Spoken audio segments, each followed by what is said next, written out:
close. Could be 3-0 if not for Christian Oxner. Turns, deflects, Macias! 1-0 to Ford. David Choinière, the magician.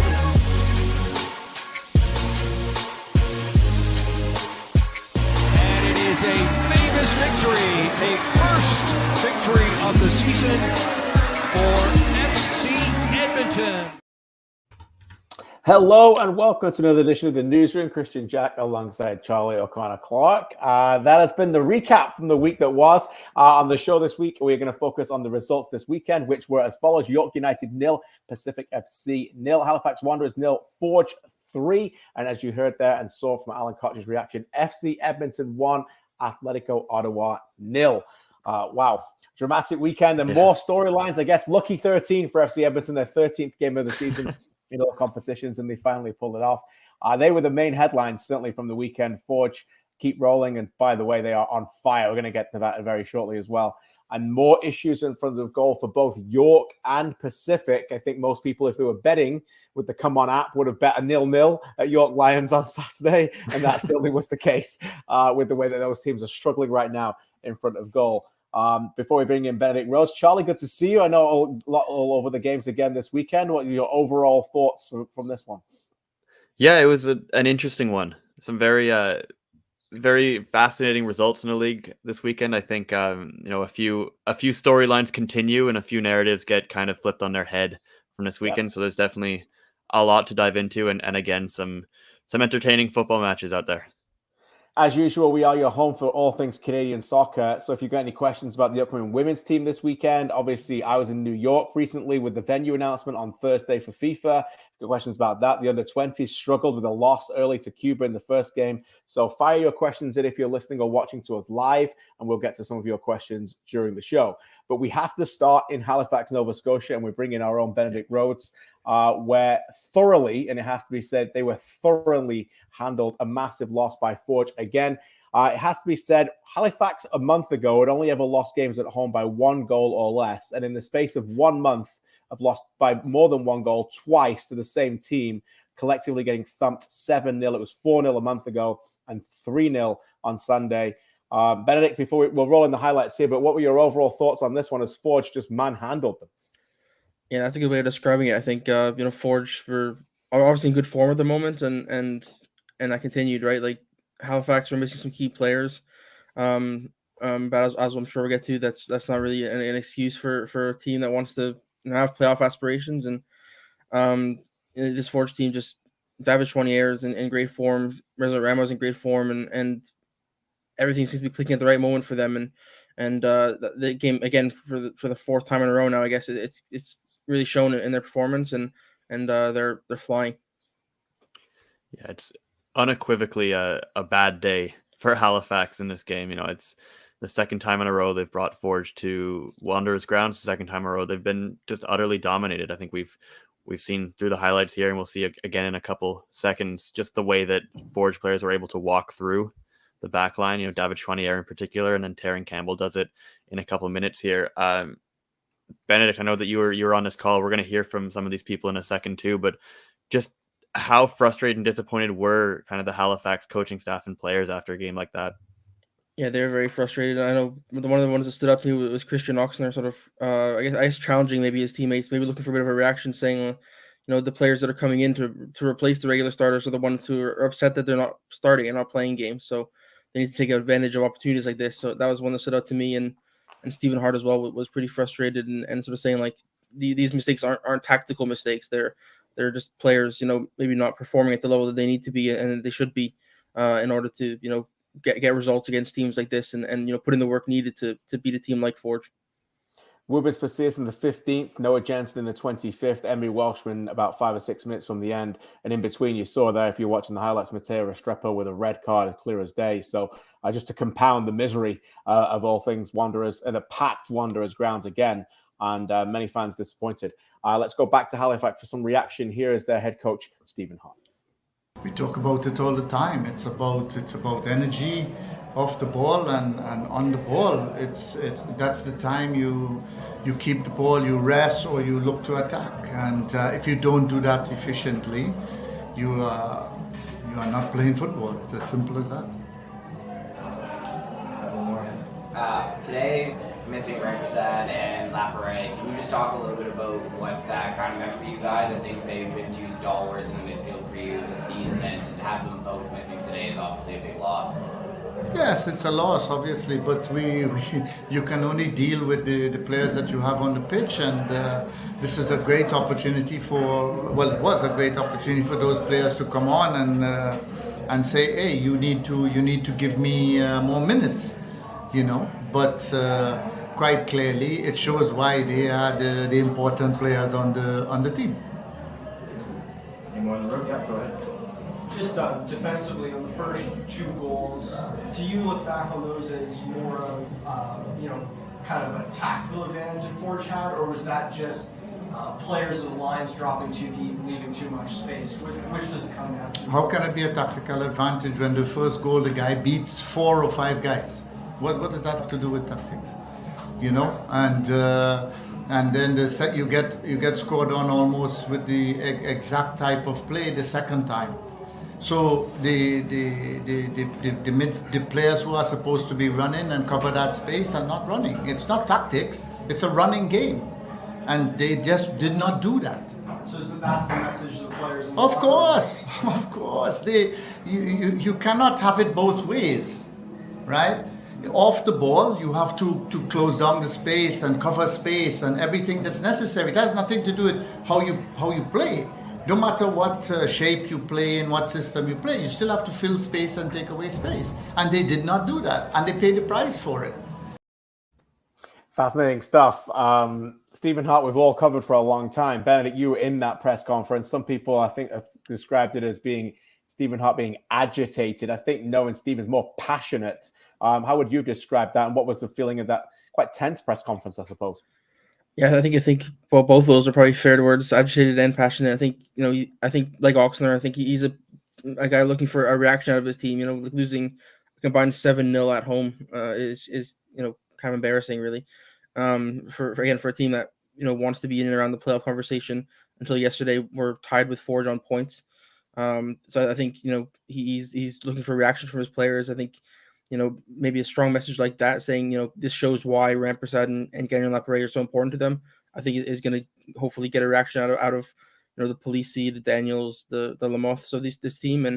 And I think agitated and passionate are both, fair words to say for a moment like that.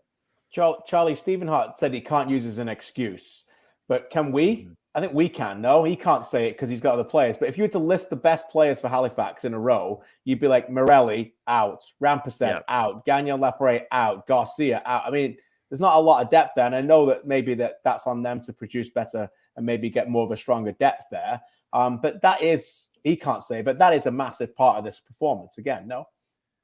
Oh, of course. I mean, it's not my job to motivate the team and get results out of other players. So I can absolutely say that, if you have one of the best midfields in the league and you don't have your 2 best midfielders in a game against arguably the other competitor for best midfield in the league, then you're going to have a bad day. And I think we maybe saw it a little bit before when the lineups came out. No Rampersad, which was a surprise because he was suspended the previous game and he just misses out of the 18 on this one. And Gagnon Laparet as well is just it's definitely kind of a blow to this Halifax team. Kyle Becker and Noah Jensen and Abu Sissoko are a very, very difficult proposition for any team in the league to go up against.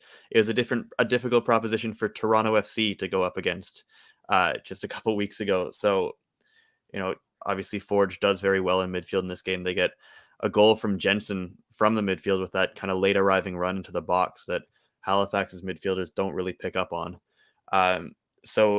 I think we can use that as a bit of an excuse. There's still no excuse for kind of the way that they backed off in defense, the way that they were maybe a little bit too cautious, I think, at the back and allowing players like Chouanier and Campbell and so on to run into those spaces, into those channels. But at the end of the day, yes, like it's hard to establish an advantage in this game. Halifax, a team that wants to play on the counter a lot of the time. You can't do that unless you win the ball, and they just did not win the ball in this game. Right. Let's talk about Forge. Benedict, I know in your analysis, you can obviously read all the analysis on CanPL.ca. You highlighted Chouanier and Rama on the right-hand side. I know on the post-match press conference that Bobby Smyniotis certainly talks about that. Aside from that, or with that, what else did you notice from a team that is now, by the way, on a 4-game winning streak? That is their most since May and June of 2019. 14 goals scored in 4 games. That is their most ever in a 4-game run. 10 was their highest last year in August of 2021. And by the way, an expected goals of nearly 11 during that as well. So they are creating these chances pretty highly. Benedict, what is your overall impression? How impressed were you, and who impressed you the most kind of in that attacking third of Forge? Yeah, I think, Chouanier and Pasillas are both of them at the moment are both playing with a lot of confidence. I think, moving this position now it's 2 goals in 2 games. Chouanier, he's picking up the assists at the moment, and he's dribbling through guys like they're not even there. I think if you're Forge, you've wanted to see maybe another level from David Chouanier over the last few years, and now he's sort of finally showing it, and now he's showing it consistently, and he's becoming from a super sub to now being a regular starter and someone that's almost impossible to take out of the team, and same with Tristan Borges on the other side as well. This front three are playing with a lot of confidence, they're scoring a lot of goals, which is obviously what you want, and now they're not only getting the chances, but they're finishing them off as well, which is what Bobby said post game, that they're finally taking advantage of these chances and scoring the goals. So instead of maybe scraping out a 1-0 win, they're dominating teams 3-0, 4-0. Charlie, what are your thoughts on them? I want to show something myself in a second, but your overall thoughts on Forge, who continue to just take it to another level attack-wise here. Yeah, absolutely, and I think this is maybe something that we did expect to happen eventually. Once they get into that rhythm and a few players get healthy or get fit enough to start, it's just confidence, I think, with this team that, they don't necessarily lack, but once you have a couple results strung together, then it's kind of just a flood of it. Chouanier in particular just has been unbelievable the last few weeks for this team. And again, in Halifax, the players that typically step up in these roles continue to do so. Kyle Becker, he played his 99th game for Forge in Halifax here. So, if he plays against Valor next week, he'll be the first CPLer to go 100 with a CPL club in all competitions. And he just continues to be a dominant player in this league. So I think Forge, started the season a little bit slower, but again, so many games in hand, so many, injuries and so on. So I think that they still are very much, despite turnover and changes in the squad, they're very much the Forge that we have all known for a few years here. Yeah, let's talk about Forge's identity a little bit, because they are always a team that keep the ball down. And even when they weren't creating the chances this year, they were talking about getting more touches in the opposition's box. I'm going to share those numbers later in the show when we compare to Pacific. I won't use them now because I want to use them later. But when you talk about their identity, even when they weren't scoring, they never changed the way that they play. And the way that they play and pass and move, they play and pass and move better than any team, not even close, in the Canadian Premier League. And I want to show you a clip right now. 10 players touched the ball before they scored this goal. So let's play this clip, and I want to talk to you about it. This was the goal in the build-up. So this is the build-up to the Pasillas goal. Morgan plays it with his right foot back to Tristan Henry. Watch this pass from Henry right now that takes out 5 or 6 players right to Rama on the right-hand side. And now watch the spacing as we build up. It's a minute exactly in the build-up to the goal. Sissoko's very calm in possession. Becker plays it out to Jonsson. Jonsson back to Becker. Now watch what Jonsson does next. Jonsson's going to open the ball up in a second as well. As to get it over here, Borges tries to get it to Jensen, who's the only player who doesn't end up touching it there. But they recycle the ball in possession back to Morgan. Now Jonsson plays it here, and he's going to make a missed pass, which is very unusual for him. He plays a missed pass there with his right foot. In the end, he recycles the ball, and then he waits for the press. Look, he gives his hand up saying, I got it wrong. Waits for the press, comes in, first time pass with his left foot, and they're in again. Straight away, Rama with a great ball into Chouanier. Look at the spacing, how they win the ball back straight away, right on again with Rama. And then Chouanier plays it in here.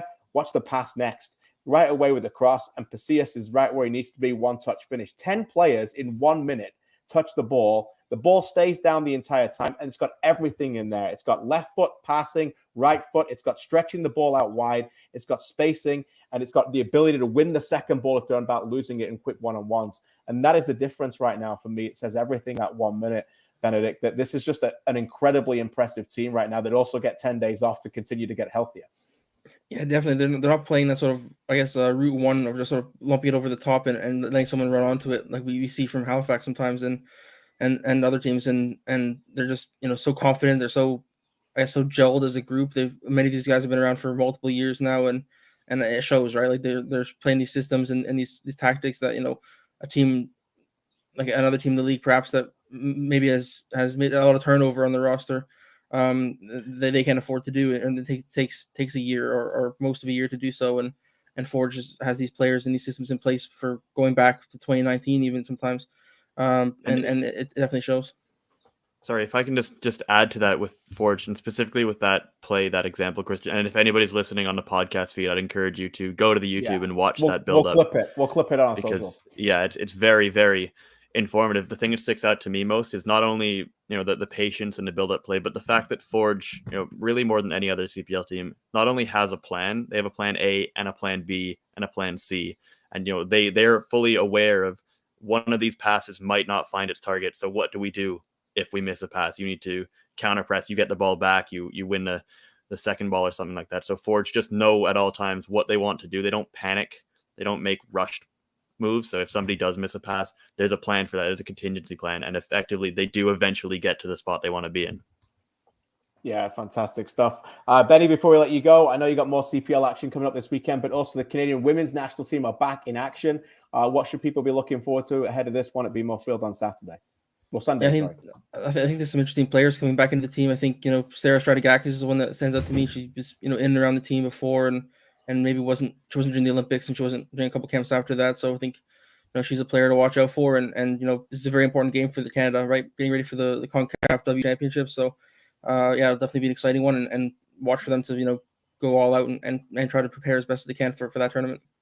Good stuff. Benedict will be there. I know you recently spoke to Sarah as well. So as usual, all over it at CanPL.ca. Keep up the great work, my friend. We'll speak to you next week to recap that and more Canadian Premier League action. Thanks, guys. Thanks, Benedict Rhodes. As Forge continue to march forward, and team to watch right now. Talking of winning games, let's bring on AGR, who was the man in charge of taking over the game that Alan Koch's team finally won. And Alex, as usual, I thought you were bang on with your analysis, because what you wrote about, as we roll in the highlights, is that Edmonton didn't just win the game, they deserved to win the game, and it's been coming over their performances over the last few weeks.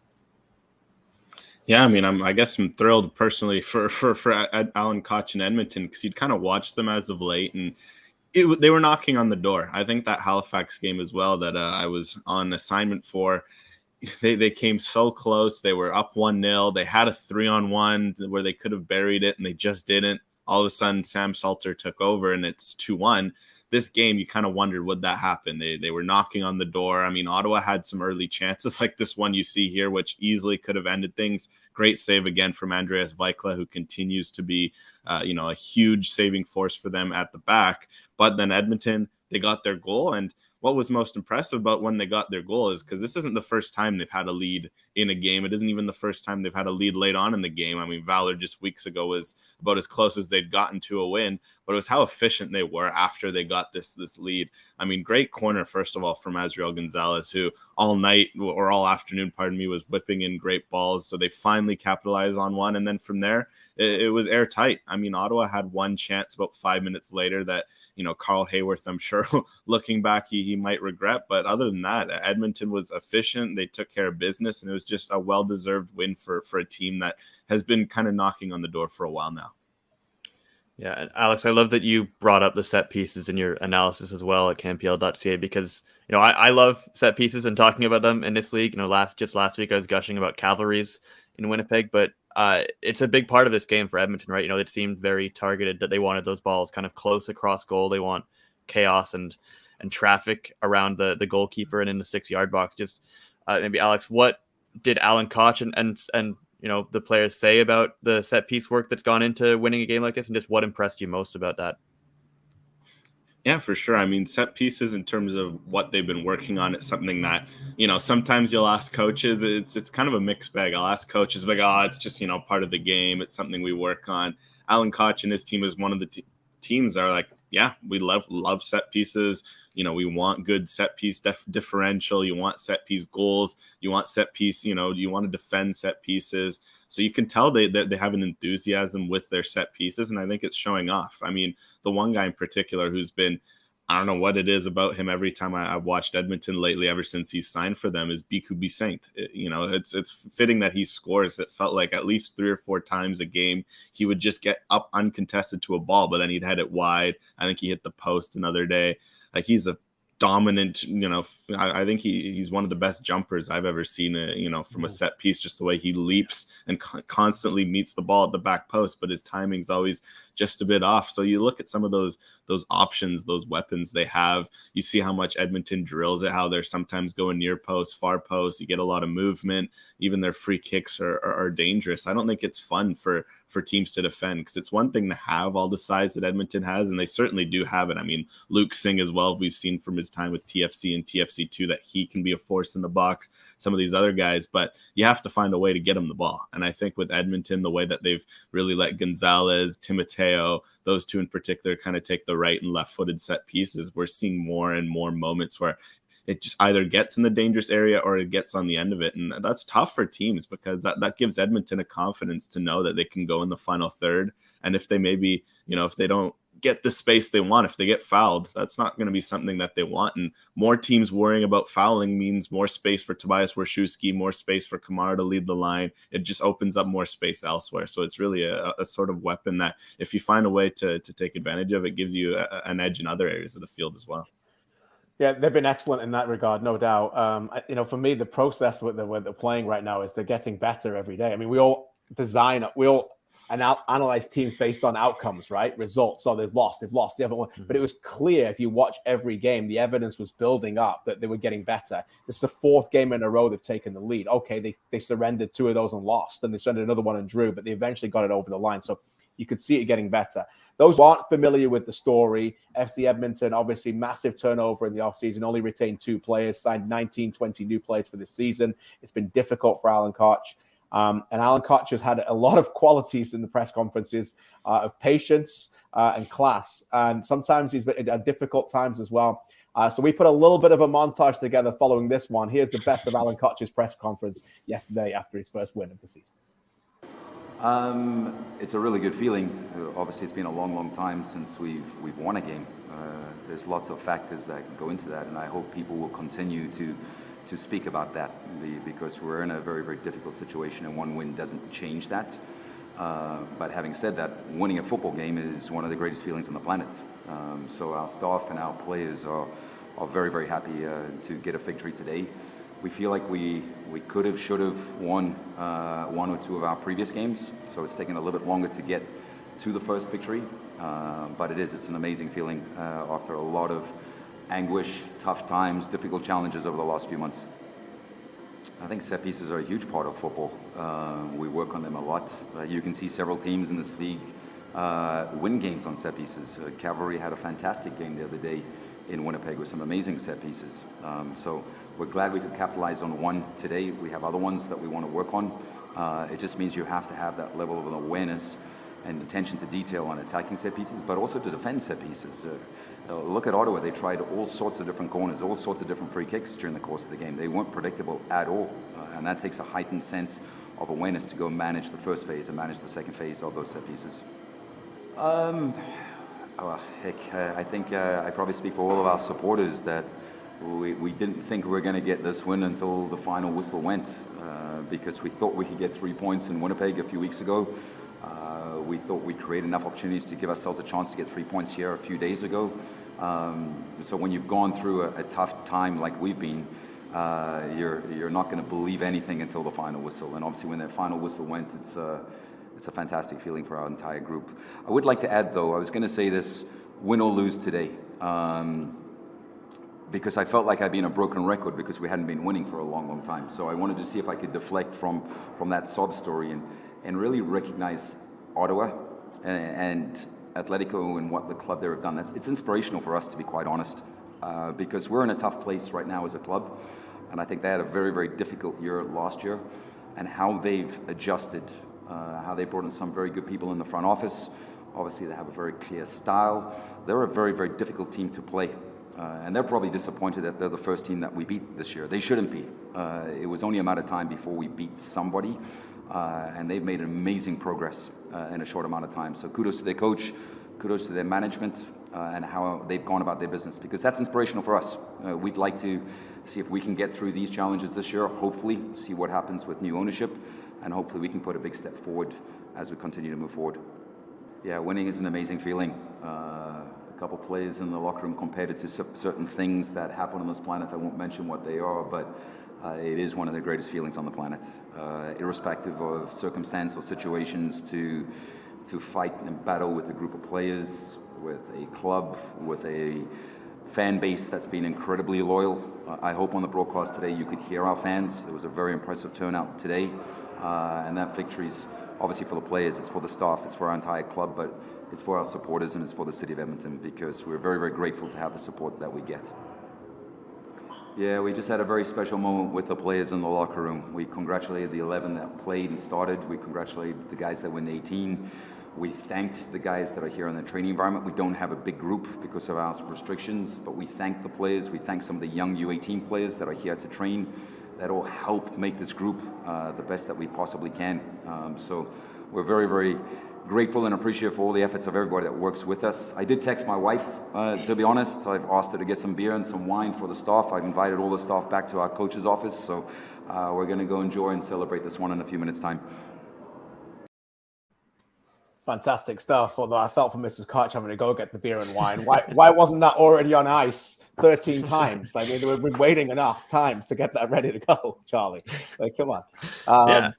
Yeah, it should be there. But every credit, they stepped up and they did it. And we were going to ask Alan on today, but out of respect after his beer and wine comment, I just thought I'd just play a lot of his comments right now because I'm not quite sure what kind of state he would have been in on Monday. Yeah, it is still the morning out there in Alberta. It's still very early. Yes, fantastic to see. A great turnout, as C-Mac says in the comments as well. AGL, before we let you go, we're going to hear some Ottawa reaction in a second, but I know you covered them as well in your analysis. Disappointing day, for them. I mean, they were on a high coming into this. I know they didn't score the last game. Actually, that's the first time this season they've gone back-to-back games without a goal. I think only the second time ever. They only did that once last season as well. So a little bit of a difficult patch for them after what was a fantastic month prior to this. Yeah, I mean, I was excited to get a chance to kind of write and watch them a little more closely than usual, because every time I've turned on Ottawa games, they're exciting. They have a clear philosophy about how they want to play. But from what I saw, this was a good lesson for what is a young team. We still always have to remember, and new coach in Carlos Gonzalez, and I think we saw a bit of that because there's flashes there. They hold on to the ball so well. It's composed, playing out the back. They hardly aired in their build-up play. They had some good moments where they get it out wide or get in the middle. They don't know what they're doing, but they just weren't at their best. And I think that's soccer sometimes. I think I kind of wrote about it. I mean, you don't have to be at your best all 28 games in a season. That's just that's unrealistic. Pardon me. I don't think any of the teams in the world, you look at teams that win Champions Leagues, they're not at their best every night. Heck, some of them aren't even best at the big games. But kind of the next step for a team like Ottawa is they've shown that when they're on their game, they can make things happen. It's being a little more mature, a little more ruthless, a little more professional. Because I think in a game like this, yes, Edmonton deserved to win and we're full credit. But you look at that Malcolm Shaw chance at the beginning. I think of that Carl Hayworth chance. I think it's some of those other chances. A good team and if you want to be a team that wins important games, you finish off those chances. You have a terrible game, Edmonton dominates you. You go home with 3 points. That's what good teams do, and I think Ottawa is a good team. Don't get me wrong, but I just think if we're going to see the next step for them, it's going to see them getting those sorts of points that maybe didn't play their best. And but I want to give full credit to them as well, because I think of how they recovered from the 6-1 earlier this year, how they've kind of gone on a run as of late. They're showing great signs, but I think this Edmonton game was maybe a bit of an example of what they still have to do if they want to take that next step into the top teams of the league, the Forges, the Cavalrys, the Pacifics. Yeah, good to see Zach Bahu's play, because obviously they need to get those under 21 Canadian minutes up as well. I think they're only at 468, which is eighth out of all 8 teams at the moment. So we'll keep an eye on that. Back to Clark Stadium, some reaction. Here's the head coach of Athletic Ottawa. Here's Carlos Gonzalez. I think that today Edmonton was better than us. It's a simplified conclusion. I think that we didn't feel comfortable in any moment of the game. It's true that we didn't start it badly, but little by little we started to do the things that we shouldn't do, and they did a very solid game in which they have very clear ideas of their plan, and at the whole, they were better than us today. It's a reaction from the coach. What about a reaction from player? Here's reigning player of the month for the Canadian Premier League, Ollie Bassett. First 5 minutes, we had a good chance, one-on-one with the goalkeeper, and then, he makes a good save. And yeah, you start to think, is it going to be your day when you're creating these chances, even though we're not playing the best? But yeah, I think when these chances do come in a tight game like this, it's up to us to be clinical enough to put the ball in the back of the net, because you don't know if you're going to get another chance, as good as the last one again. So it's something that we let ourselves down with, and hopefully we can put that right going forward. Bassett referring to that early chance, as Alex did earlier, saved by Vikler, gives him the nomination for the Team of the Week this week, again, for the Estonian goalkeeper. Every credit to him. AGR, before we let you go, big week in Vancouver. We're coming out for the semi-final. Whitecaps came off a big win on the weekend as well. We'll talk a lot about this over the next couple of days with York as well, but how are the Whitecaps feeling? What are you thinking of them when you're watching them? And obviously go into this, I would imagine, as being big favourites against York in the semi-finals at home to try and finally get back to a Canadian Championship final. I mean, things are looking a lot better than, say, I don't know if when you asked that question to me ahead of Valor or even ahead of Cavalry, things are looking good in the Whitecaps land. I mean, they've been in some great form lately. I think they're second best in MLS on the form chart right now, other than New York City. They've been pretty much winning or drawing most games, and they just had a huge result on the road. They beat FC Dallas 2-0, commanding results. It wasn't, necessarily a huge smash and grab performance. For anyone who's followed their road record, I think that's something like their 5th road win in the last 3 years. So they don't do that very often. So the fact that they did in such convincing fashion, they're in great form. They just got welcomed Andres Kubas. They just welcomed some of the other key players back into the fold. They're flowing right now. So in terms of form or morale, et cetera, it doesn't get much better for the Vancouver Whitecaps. So they'll obviously want to keep that going at home against the York team. Maybe, we're looking on the form chart, not in the coming in a bit of an opposite trend. Funnily enough, I think for the Whitecaps, that's almost scary because, they've always, they kind of like to trip over themselves in these big moments. But from what we've seen as of them late, they've been professional. They've been ruthless. So I think people in Vancouver are expecting a very solid and commanding result on Wednesday. Very well said. We'll see you out there, my friend. And as usual, great stuff. Read Alex's stuff at CanPL.ca and, of course, OneSoccer.ca as well. Thanks, AGR. Thanks, guys. We'll see you next week. Talking of York, Charlie, York Line Stadium was your game this weekend. Yeah. And you got the one that was the bad game this week. It was passed around. Not a great. We'll roll the highlights. Not a great game to get to as well. We're going to get the man on himself who caught the game in a second. So for 90 minutes, he had to make a story out of this one. But we've got 90 seconds to do on this one. Charlie, overall, as we said earlier, not surprising, but a 0-0. York, obviously the better team, and again, it has to be said, Pacific, with all the attacking talent on the pitch, just cannot put anything together. Yeah, they really can't. And York clearly had that plan of finding ways to shut them down in this game. They're a little bit of a different look with that sort of 4-4-2 out of possession, where Asazi De Rosario and Lissandro Cabrera kind of pressed as these forward strikers. You can see maybe a little bit of it actually here on his highlight, but they sort of pressed high in the first half, and then they really, really backed off in the second half and just let Pacific have the ball and come at them. And it was pretty soft and harmless possession for the most part. York have often been a team that's comfortable staying in their shape and defending. And I think, they would have liked to put one of these kind of transitional attacks in the back of the net. Max Ferrari will definitely be haunted by that one chance that sort of fell to him, but he's quite rusty, having not started for quite a long time. And he went 90 minutes in this game, which was kind of a shock and not something that he or his team expected him to have to do. But Pacific just didn't seem to have a ton going for them in the attack. They were better than they were at Forge the weekend before. Marco Bustos has twice as many touches as he did in Hamilton because he was running to these different channels, dropping deep, just looking for the ball. He's a player who needs the ball at his feet. So he did well to make that happen on his own. And as a result, Alejandro Diaz doesn't have to drop into midfield as he did in Hamilton.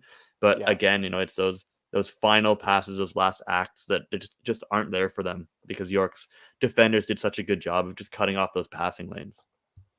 Yeah, I want to get to some of the manager reaction, of course, and we'll play some player sound as well. But let's bring in our next guest, Adam Jenkins, the man himself from One Soccer. Adam, great to see you, my man. We're just talking about this game. We're going to get into a lot of things with you coming up, but I want to bring you in too because I'm interested to hear your point on this in terms of I mean, I think a few weeks ago we could have said York Pacific almost the top of the table, a clash, two of the best, most informed teams.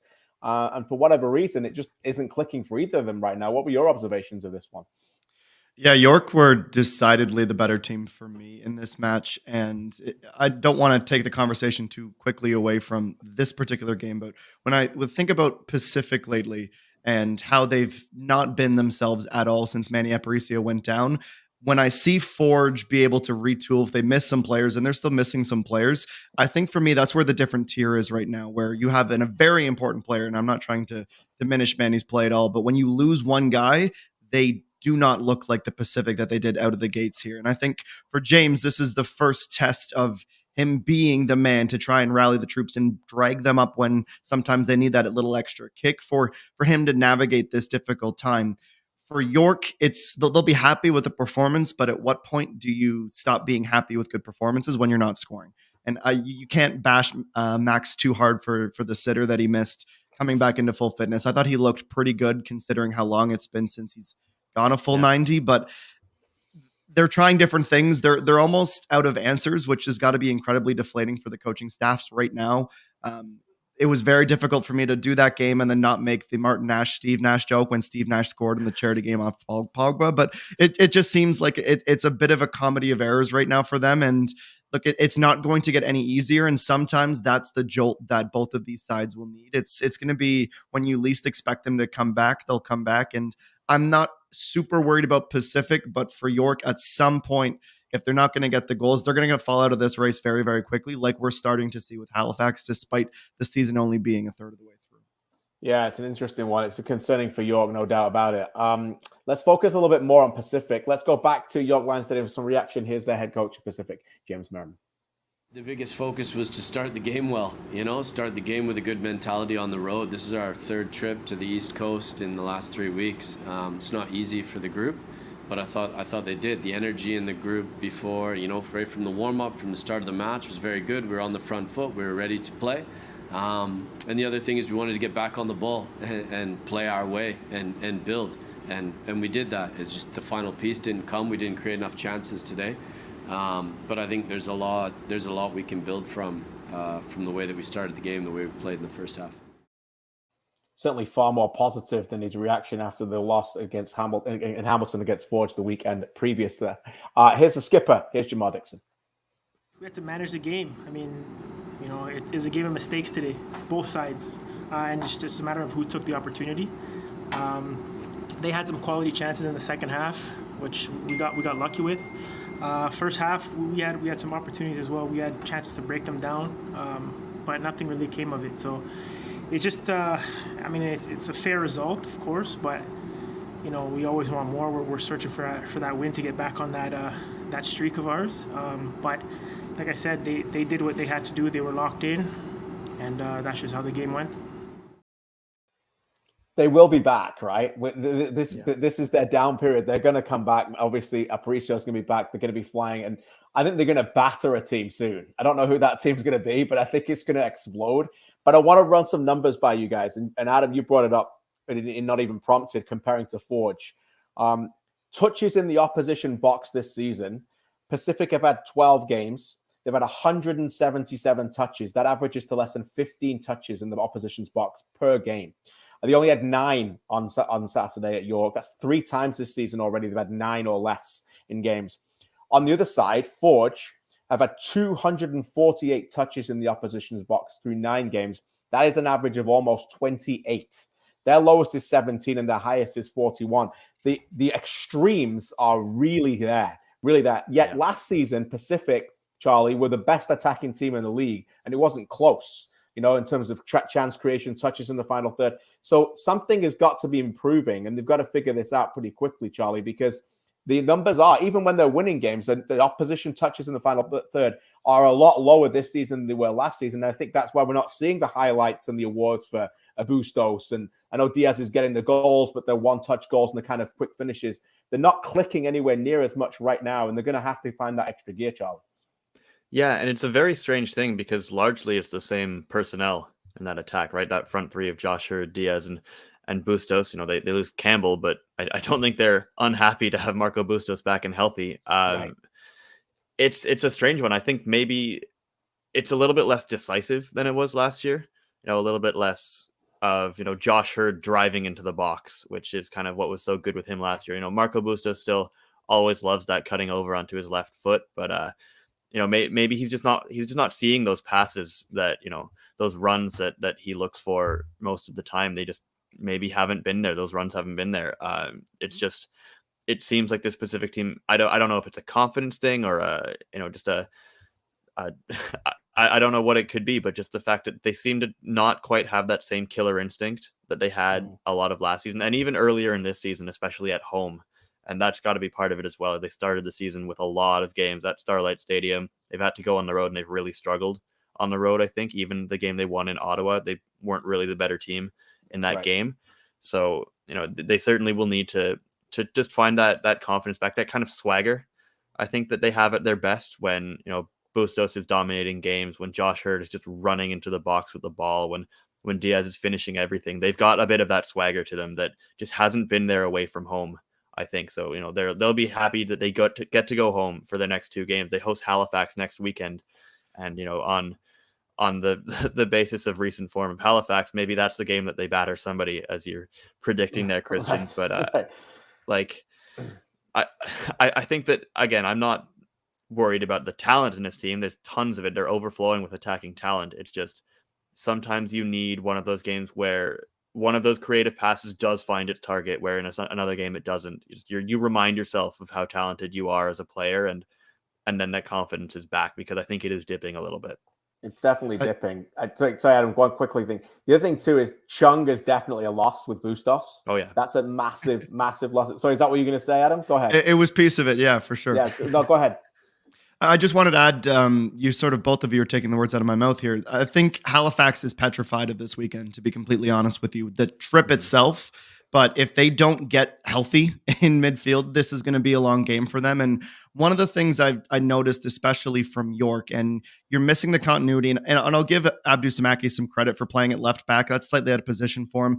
I think they're missing Jordan Haynes, which isn't something I thought I was going to say at this point of the year, based on some of the additions they'd brought in, but they almost miss those like angry Pacific. We haven't seen angry Pacific in a while. And Marco Bustos a few times as he's dropping back deeper, getting frustrated when he's not scoring Galassos from 30 yards out. Like this is an angry team now. And I think that's a very scary proposition going back home.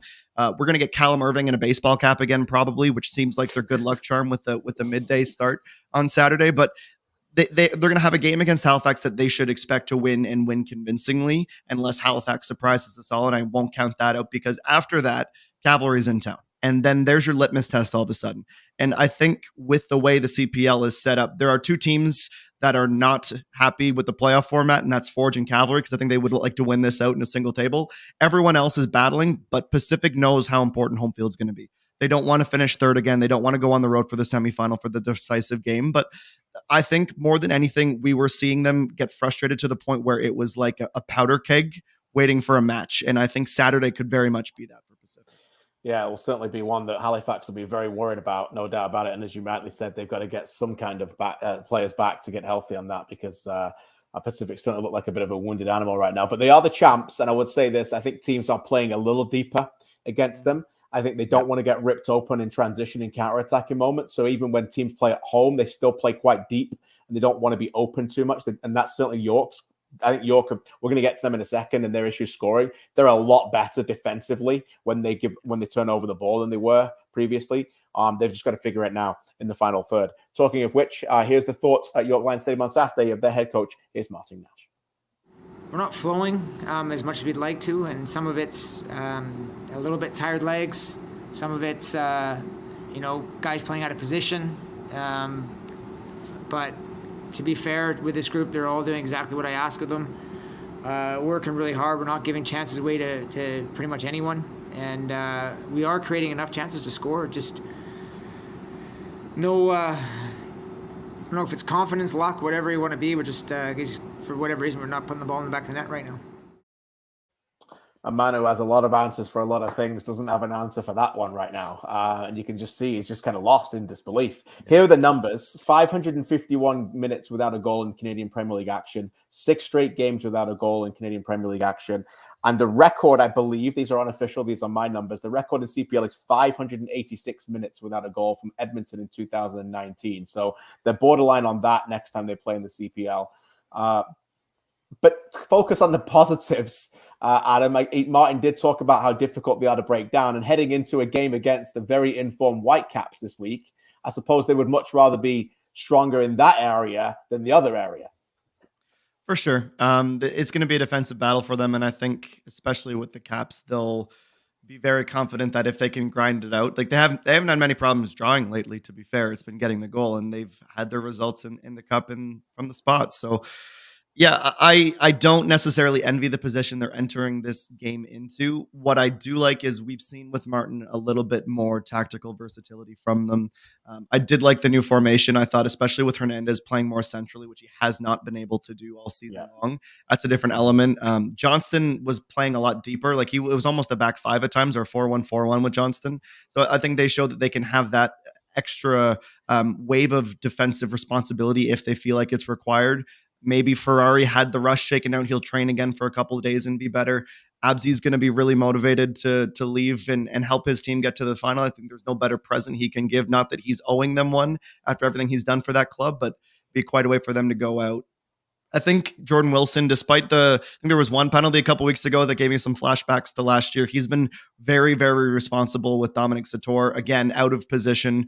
Zator, of course, is great. And I mean, Nico keeps posting on social media how excited he is for this game, and it's going to be a tester for him. And I think some of the advanced and underlying numbers in Nico's case don't always show that in the 90 he is the biggest safety blanket back there. But when you're motivated, something different for them to wake them up. And I think win or lose, we saw Forge get dismantled by CF Montreal, and now look what happened. They poked the bear 3 times, and now Forge is one of the best teams. So I think win or lose, this is going to be a game that they get up for, and there's going to be some auditions for some players, I think, as well, and they should be excited for it. I don't think they're going to go in with their heads down because they haven't been scoring. I just don't think that's in their DNA. I don't think Martin's going to let that happen. There's too much strong leadership there, and they understand that it's 90 minutes and potentially pens, and they'll be playing TFC or CF Montreal for the Voyageurs Cup. And if they don't need any more motivation, they've also got Abzi's last game as well, right, Charlie? Like, yeah, you know, I know you spoke to Abzi on Friday. This is going to be, I mean, he was tremendous again on the weekend, the best player by some distance for York as well. But, you know, we're all meeting here since the news has come out. Your thoughts, Charlie, on this? And when you got to speak to him, what was his overall thoughts on the move to France? Yeah, he's excited. You can tell he's really, really excited, specifically for the destination he's going to in France. You know, we were looking at some pictures of this town he's going to in kind of southwest France, and it looks like it's really exciting. But overall, it's just kind of a move that he deserves so much, and he's so excited for. You know, it's a lot of the players in the CPL that have moved on. It's been, you know, kind of a quicker thing. Especially, there's been a few players that have been here for a year or two, and they get that move. And sometimes it doesn't necessarily work out, especially if they go to Europe. But Abzi has been in the CPL for 4 years. He's the club's all-time leading appearances. He's just committed to that project in York for so long, and he's committed to the CPL for so long, and he's been so consistently good.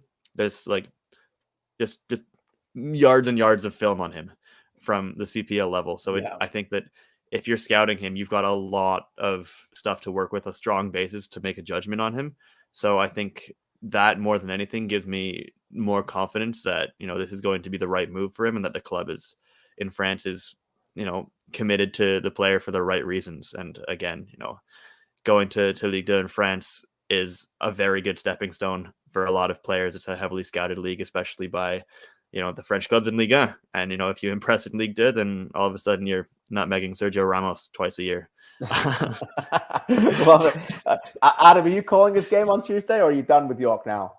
I'll be honest, KJ, I'm a day-by-day kind of what's on my iPhone calendar today. I think I have TFC and CF Montreal, so I'll miss it, but I'll definitely be tuning in. But you are the soundtrack to the Abzi demo reel. I mean, that's right. I get royalties. Whatever this sell-on clause that Angus is negotiating in this contract, there better be some royalties for me, because that's seriously. How much fun have you had commentating on this player?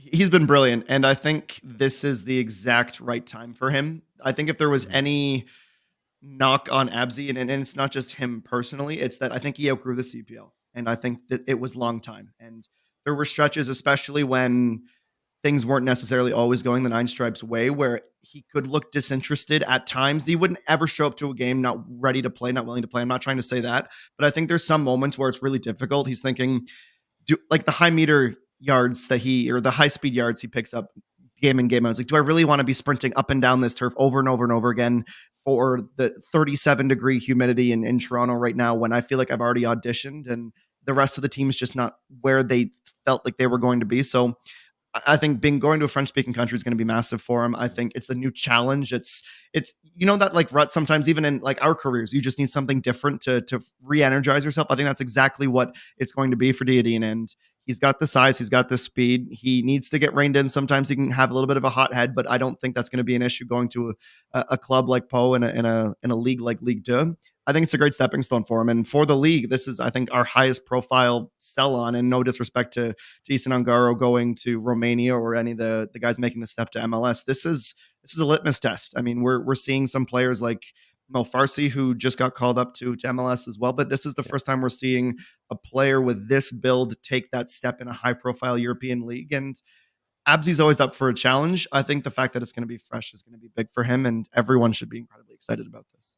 Yeah, I'm really excited too. When it came out of him going to Pau, my worlds collided a little bit because people were like, "Where's that?" I'm like, "What's in the Pyrenees?" I know exactly where it is. I'm like, "How do I know that?" I'm like, "I know why." Because they used to have a Pau Grand Prix there for F3000, which used to be the old GP2. F3000, yeah. Great drivers like John Alesi and Juan Pablo Montoya won there. So I remember watching it as a kid. So that's why I know that. And now the worlds collide.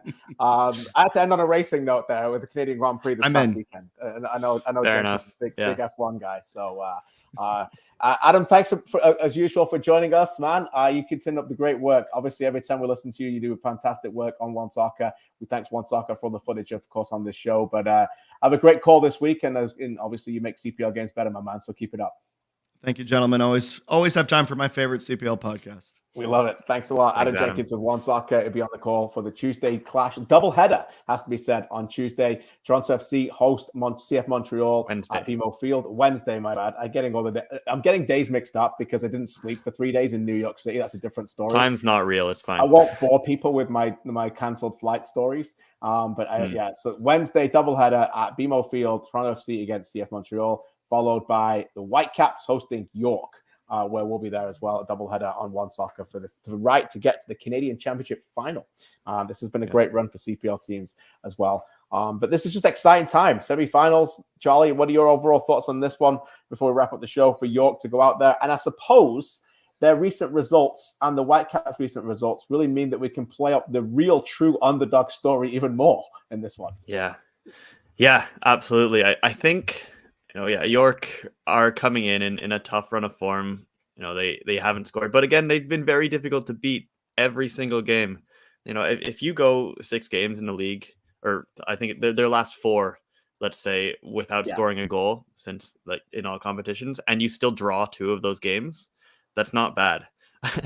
I think that they'd be fairly comfortable defending against the Whitecaps. They know what a cup tie means. They know what they've done on penalties this year. I think that that they wouldn't be completely upset if they do manage to just frustrate the Whitecaps throughout this game and hold on. Not to say that they're going to play absurdly negative football and go for penalties, but they know that they've got that in their locker if they need to, right? So you'll hope that some of these players will be able to maybe hit them on the break. I know Max Ferrari is such a good direct presence in his team, but he went 90 minutes on the weekend. I don't think he was intending to, because he's just getting back to fitness, but hopefully he's able to play a role in this game.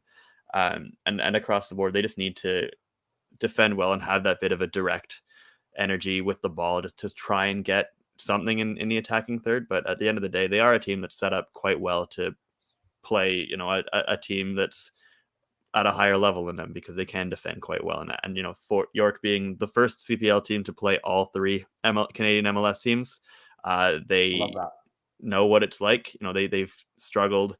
They struggled against TFC last year, and that was on the road as well. Not a lot of carryover from that game against Montreal, or those 2 games against Montreal in 2019, other than obviously Deity and Abzi, who remembers that, will have played in all 3. But yeah, they've got the experience. I think that they'll have quite a cohesive plan for this game. There's some real history here. There's no doubt about it. You just touched on it. First team to play all 3. First team to win back-to-back penalty shootouts in the Canadian Championship. And what a miracle run they've been on. Sometimes you feel like, oh, maybe it's their year.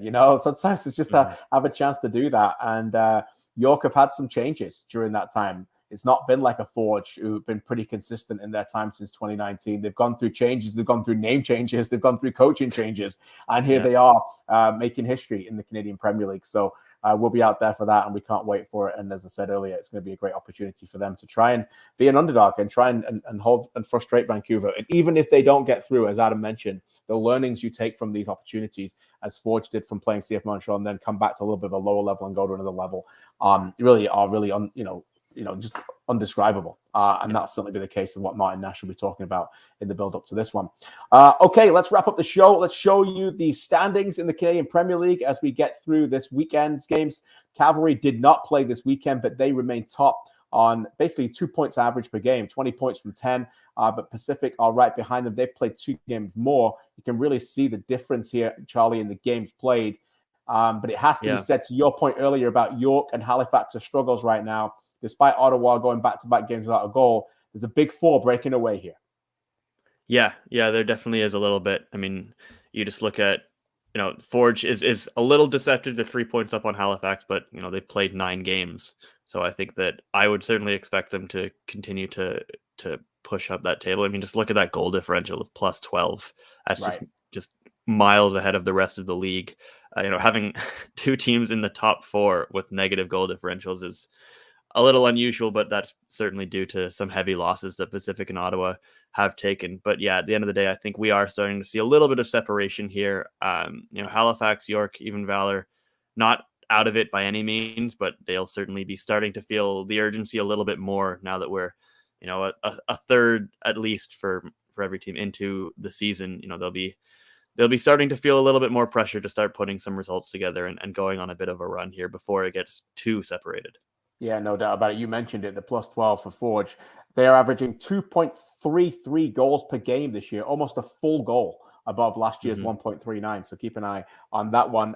Before we close here, you'll look at your your schedule for next weekend. Obviously, we mentioned the Canadian Championship games is in midweek, and we have a full slate of 3 games next weekend, which will be back next Monday, of course, to recap starting on Saturday on the island as Pacific host Halifax Wanderers. These are Eastern time kickoffs, so 2 o'clock local time for that one, and then a doubleheader on Sunday. The reason why they're not back-to-back is, of course, as Benedict alluded to earlier in the show, the Canadian women's national team are playing at BMO Field in between. So we have an early kickoff at York against Valor at 12 o'clock on Sunday, followed by the nightcap and the come-on match of the week. All these games, by the way, live on One Soccer. Cavalry take on FC Edmonton in another Al Clasico, 7 o'clock Eastern, 5 o'clock local time on Sunday. Charlie, your thoughts on those one? I think keep your eye on those 3.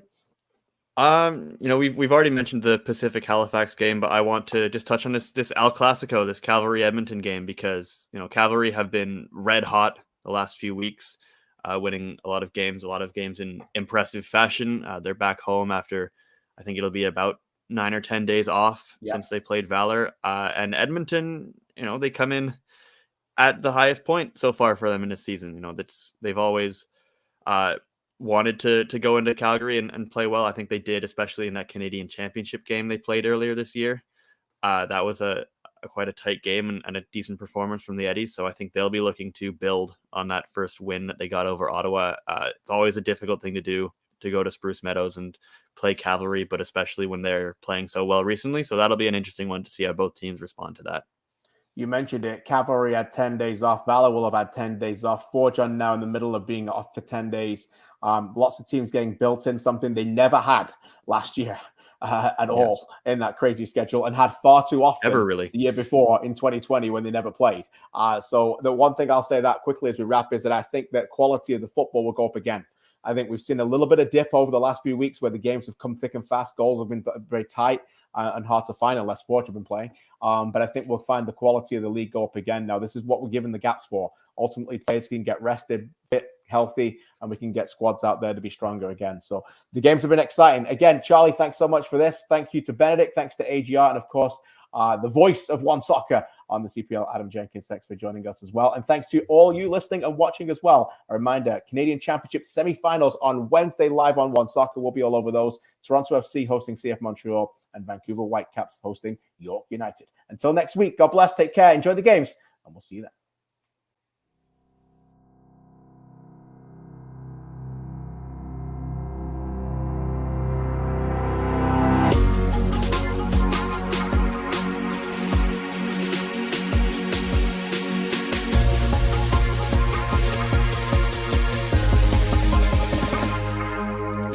With an acrobatic shot. There's a strike from well out from Sergio Camargo. It's off the foot of Mason Trafford and into the back of the net. Oxner denies at the near post. Could be 3-0 if not for Christian Oxner. Turns, deflects, Macias. 1-0 for David Joignier, the magician.